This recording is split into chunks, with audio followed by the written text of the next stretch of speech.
The Bible. In the beginning. But Abraham. Saul was afraid of David because the Lord was with him. Then Saul took 3,000 chosen men out of all Israel and went to seek David and his men upon the rocks of the wild goats. Hello, friends. Welcome to Bible Broadcasts, vintage stories and hymns from the golden age of radio. I'm John Henderson. Join me as we travel through the Bible from beginning to end, as heard over the airwaves of the 20th century. Today's Bible story is David and Saul, from 1 Samuel 24-26, 28 and 31, and 2 Samuel 1. It comes from 3 different old-time radio broadcasts, including one on October 17, 1945. This episode overlaps a bit with last week's episode, and then concludes the saga of King Saul. But before we get to our story, open your hymnal to number 74, O God, Our Help in Ages Past, from a June 1944 broadcast.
And now, today's story.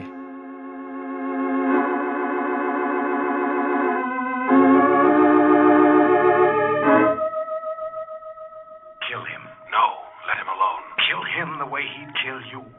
Do it now, while you have the chance. No! Oh, David, what's wrong with you? Here he is, asleep at your feet. Saul, your enemy. King Saul, who wears the crown you should be wearing. Asleep at your feet. Delivered into your hands. David, he's at your mercy. Then he'll get mercy. Mercy? What should you know of mercy? You a warrior. I am a shepherd. A shepherd who slew Goliath. No, I won't be the one to kill him. He hates you. Fears your popularity with the people. If you don't get rid of him, he'll get rid of you. It could happen that way. It will happen. If God wills it. Listen. Saul was anointed by Samuel, chosen by God to be king. I will not lay hands on the anointed of God. He has been abandoned by God. He is no longer king. Samuel anointed you in God's name. And still I do not wear the crown. And this man does. He defies God by wearing it. Then God will deal with him.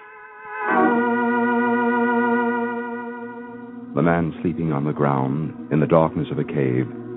His soldiers, 3,000 strong, were camped just outside the cave. But he had crept into the cave to be alone, to sleep undisturbed. Look at him. One thrust of your spear, and Saul would be dead. Let me do it, David. I beg you, let me kill him. No, let him be. Strange. He should have come into this very cave where you were hiding from him. I call it God's will. He delivered Saul into your hands. Perhaps God gave me a choice. We always have a choice. To do right in his sight, or to do wrong. I think it would be wrong of me to kill Saul. But we can't stay here. And if we leave, we'll be spotted. Besides, it's dark, no moon. And there are plenty of rocks. We may not even be noticed. Well, we've got to 1 second. You've changed your mind? You're going to kill him? No. But the sword. I want to cut off a piece of his robe. For a souvenir to remember him by? No, to show him we could have killed him. And that we spared him. How will he know it was you? He'll know. In good time. The voice again. It echoed from the hills that overlook King Saul's camp. Saul, my lord king, I beg to talk with you. Saul was awake now. Dawn crept across the wilderness, and the king's soldiers had awakened, and they too listened to the voice. I beg to talk with you. David, show thyself. I am Saul the King. Now show yourself and speak.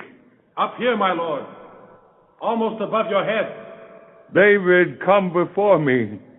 My lord king, forgive me for what I did to you last night. Last night? What does he mean? I don't know. What happened last night, David? I stood over you, a sword in my hand while you slept unguarded. I could have slain you. Liar! Look to your robe, my lord. You'll see where I cut a piece of it off, at the hem. And is this he says? It's true, my lord. Your robe has been cut. He could have killed you. He did this while I slept. David, whom I once loved. My lord, I spared your life. I am not your enemy to be hunted day and night. You must see that now. Let me go in peace. Let me take some men and circle around the hill. No, let him go. I will stop hunting him. David, hear me. For the sake of the love I once bore you, go your way in peace. But stay away from me and from our people. Saul the King, the first of Israel's kings, anointed by the prophet Samuel, stood there with a heavy heart. Beautiful to look upon, tall, handsome, strong. God had chosen him to be king because he had possessed all the qualities a king should have: nobility, courage, a sense of justice, and a love of God. But that had been a long time ago, and Saul had turned from God, and he knew, as most knew, that God had chosen David to take his place. My lord, it was a mistake not to let me follow David and do away with him.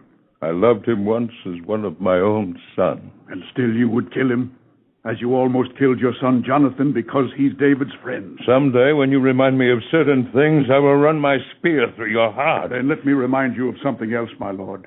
You did treat him as a son when he came into your house with the slyness of a jackal, playing his harp for you when you needed soothing, pretending to be a loyal subject, and all the time he was plotting to take your place as king. That is true enough. You made him your armor-bearer, taught him to be a good soldier, provided him with chances to win battles. In your goodness to him, you let him win broad popularity among our people, and now many hundreds of them are ready to join him against you. Still, he could have killed me last night. No, my lord. He feared to offend God by laying a hand on your anointed head. I had not thought of that. You may be right. It was fear that caused him to spare me, not mercy, nor his devotion to me. My lord, you have been far too generous. I am not what I used to be. I do not think or reason too clearly. Maybe I was a fool to let him get away. But he can't be too far away. He knows these hills better than the fox. Still, he can't be so far away. Let me go after him. Spend a day and a night looking for him, and take 100 men. I do not want to see him brought here alive. Bring his head to me.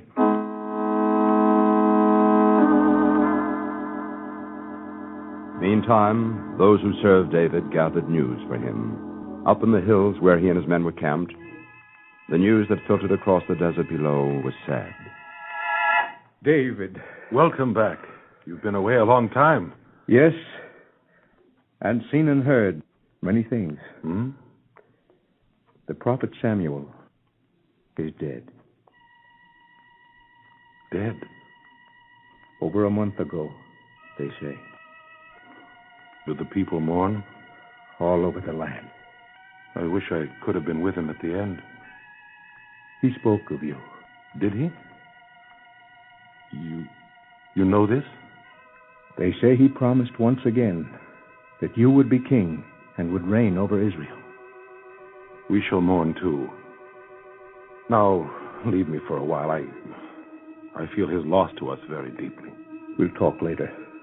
I have other things to tell you.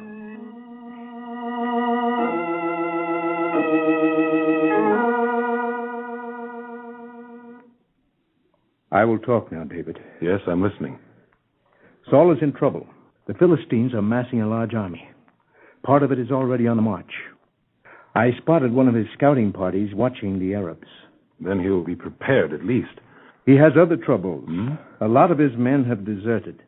And most of the ones who stay with him, well, they don't fight as well as they used to. Why not? They've lost confidence in Saul. They're not sure he's their king. They wonder if you are. Saul wants you dead. That can't be true. And still it is. But he assured me. He's changed his mind. I see. Our people would have no one to turn to if anything happened to you. If only I knew what God wanted me to do. If he would only give me a sign. He has given you one. He has spared you from Saul all these years you've been hunted. Isn't that all the sign you need? Perhaps you're right. But I'd like to go and take a look at Saul's position. We can do that. But no more.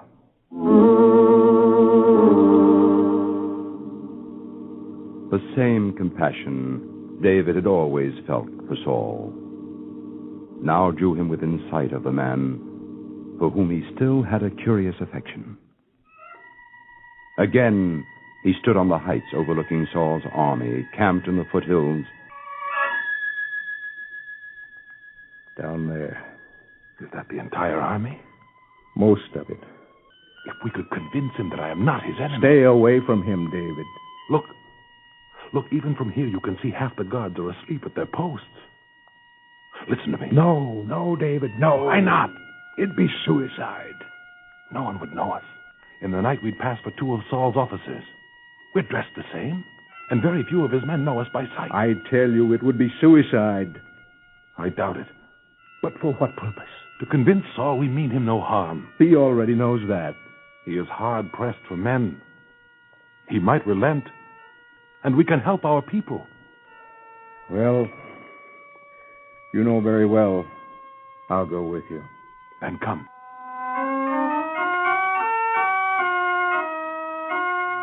100 small campfires dotted the wilderness. Horses and camels grazed wherever they could find scrub.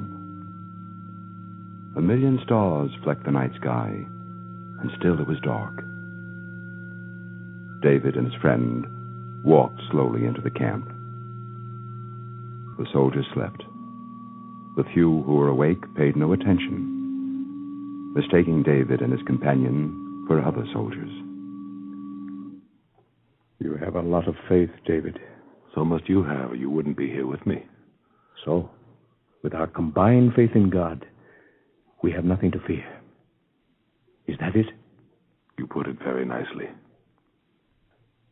Look. Saul himself. And sound asleep. His guards are also sleeping. I'll go alone. You know me better than to think I'd let you. Then come. This may be our last hour. As God wills it.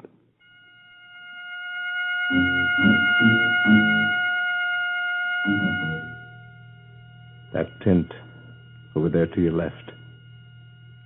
The flag. Jonathan's. Keep walking. I tell you, I'm nervous. Don't show it. Nobody's taking any notice of us. Look.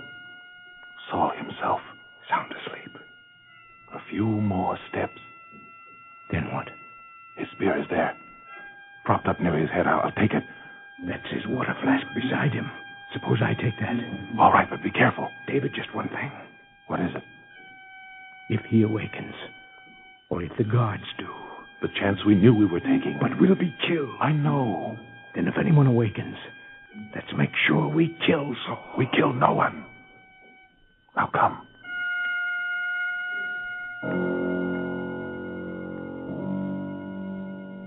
David, be quiet. Let me strike him just once. I told you no. Let the Lord God strike him in his own good time. He shall not die from my hands, nor from yours. Then take his spear quickly, and let's get away from here.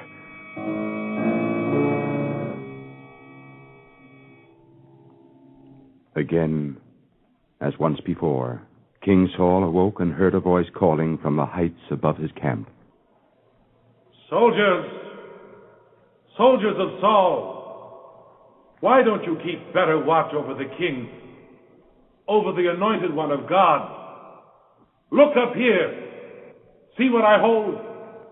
A spear! I took it from the king while he slept, unguarded. Once more I could have killed him. Once more I spared his life. Saul, my lord king, can you hear me? David, my son. David, the king, humbles himself. I confess in the sight of God, I have sinned against God and against you. I have dishonored my word. This I confess. David, I swear I mean you no harm. Yet do not come before me. Instead, go your way. Go your way in peace, my son.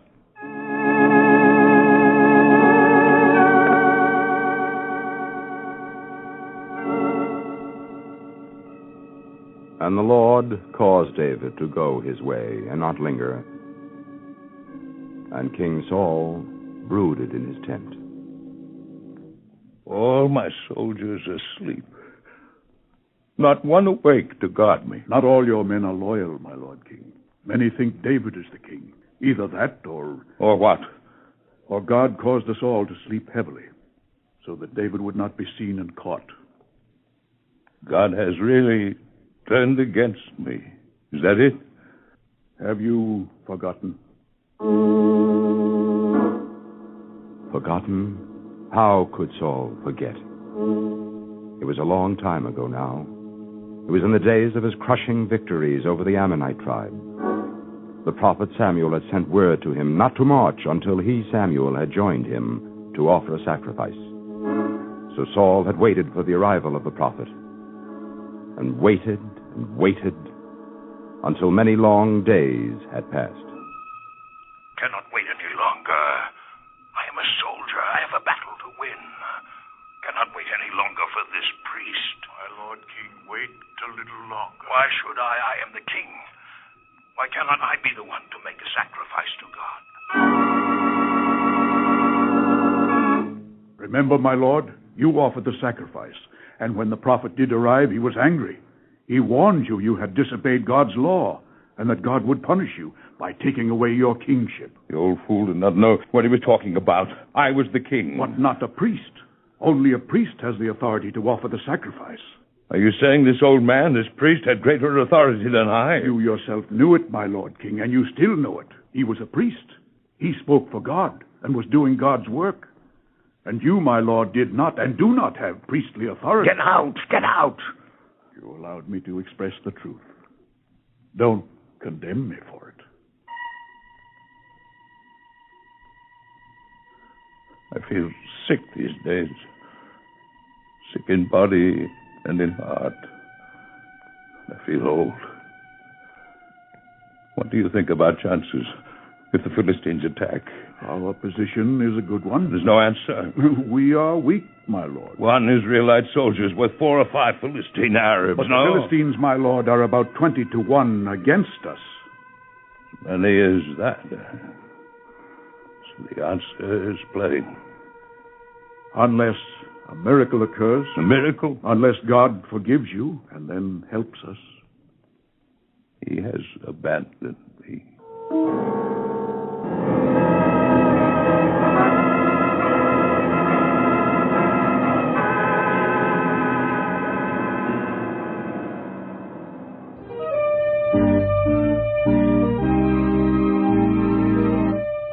And Samuel died, and all the Israelites were gathered together and lamented him. The Lord has not answered me, neither by dreams, nor by signs, nor by prophets. Samuel is dead and cannot speak to me. Shall we attack the Philistines or hold back? Shall we slay them or they us? I know not which, and how can I go into battle?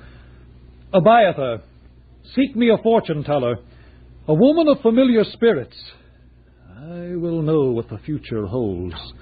Oh, master, if thou knowest that thou hast had all wizards and soothsayers and such put out of the land, I know not where. Even I know that the decree of Saul is flaunted in the dark. Seek me a woman who hath a spirit.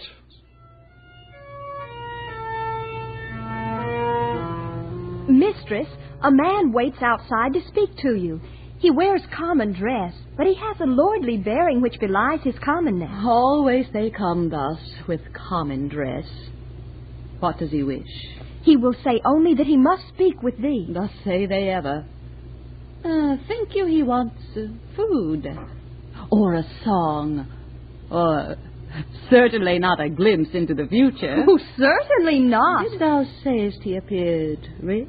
Methinks so, mistress. Why, then he'll hear his future, or see his ghost, or whatever he wishes. Show him in. What hast thou to say to me? I know whom thou art. I pray thee, divine unto me by thy familiar spirit. I have no spirit. I am but a poor, struggling... Thou art a witch, I know it.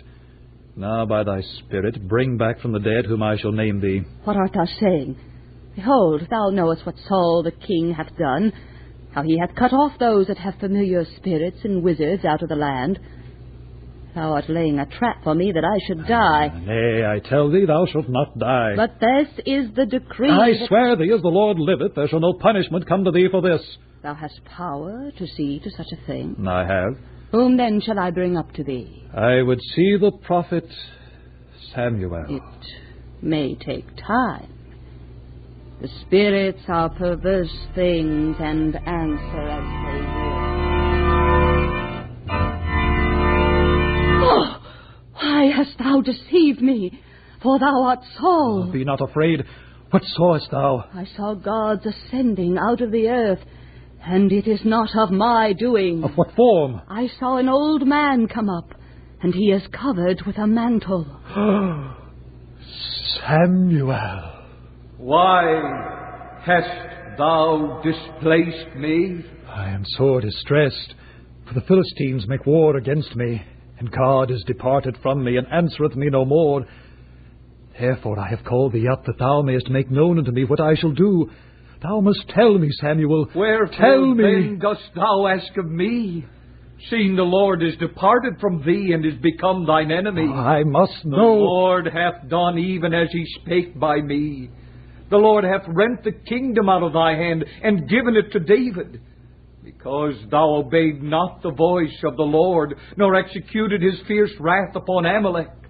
Therefore hath the Lord done this thing unto thee this day. Nay, let it not be so. I have sinned. Surely I have greatly sinned. But let God forgive me from this day. Moreover, the Lord will also deliver Israel with thee into the hand of the Philistines. And tomorrow shalt thou and thy sons be with me. He is gone. Dead. Tomorrow. Dead. Master! He has but swooned. Give him to drink. He will recover. This time.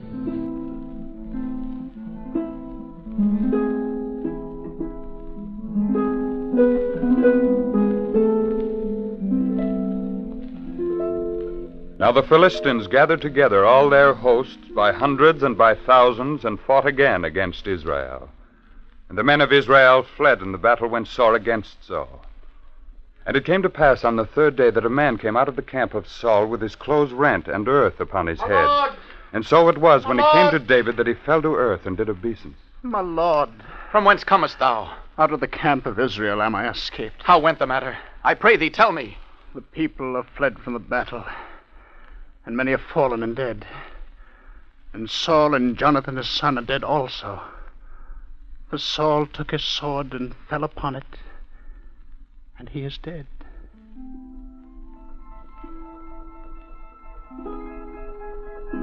Thy glory, O Israel, is slain upon the high places. How are the mighty fallen! Tell it not in Gath, publish it not in the streets of Ashkelon, lest the daughters of the Philistines rejoice.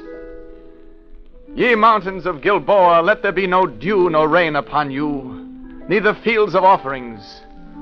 For there the shield of the mighty was vilely cast away, the shield of Saul, as of one not anointed with oil. How are the mighty fallen in the midst of the battle! O Jonathan, slain upon thy high places. I am distressed for thee, my brother Jonathan. Very good hast thou been unto me. Thy love to me was wonderful, passing the love of women. How are the mighty fallen, and the weapons of war perished.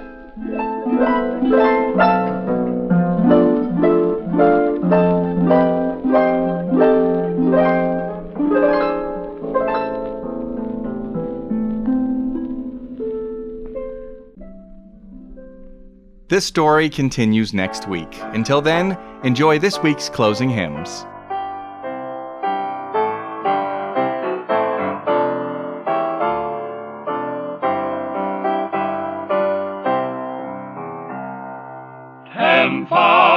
Times 10,000 in sparkling raiment bright, the armies of the ransomed saints throng up the steeps of light.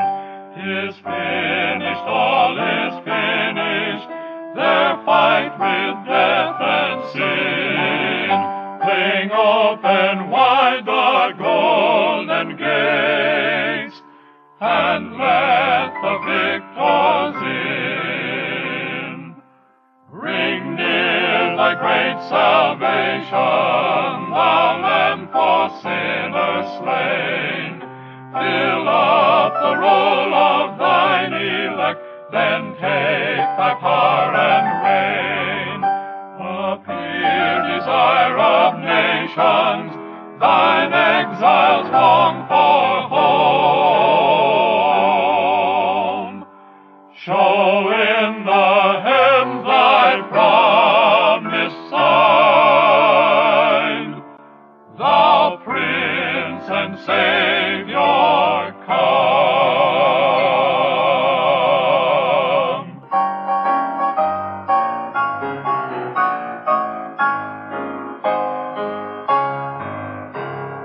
Wonderful grace of Jesus, greater than all my sin. How shall my tongue describe it? Where shall this praise begin? Taking away my burden, setting my spirit free. For the wonderful grace of Jesus reaches me.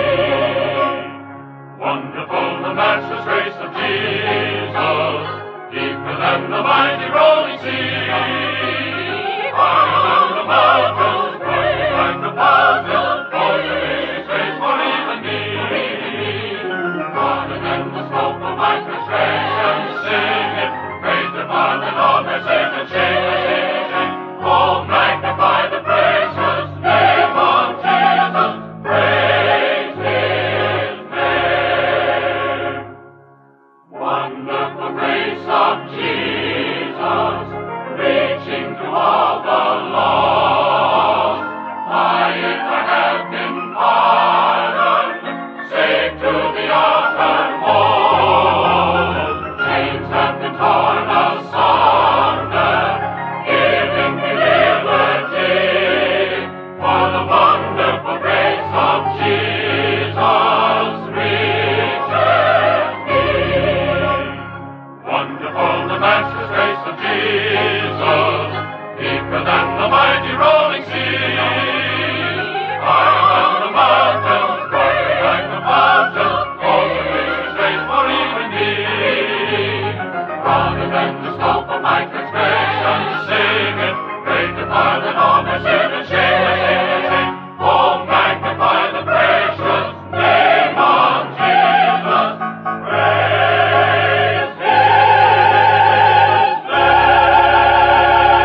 my ransomed soul, and my heart is filled with joyful singing since the Savior hath made me whole.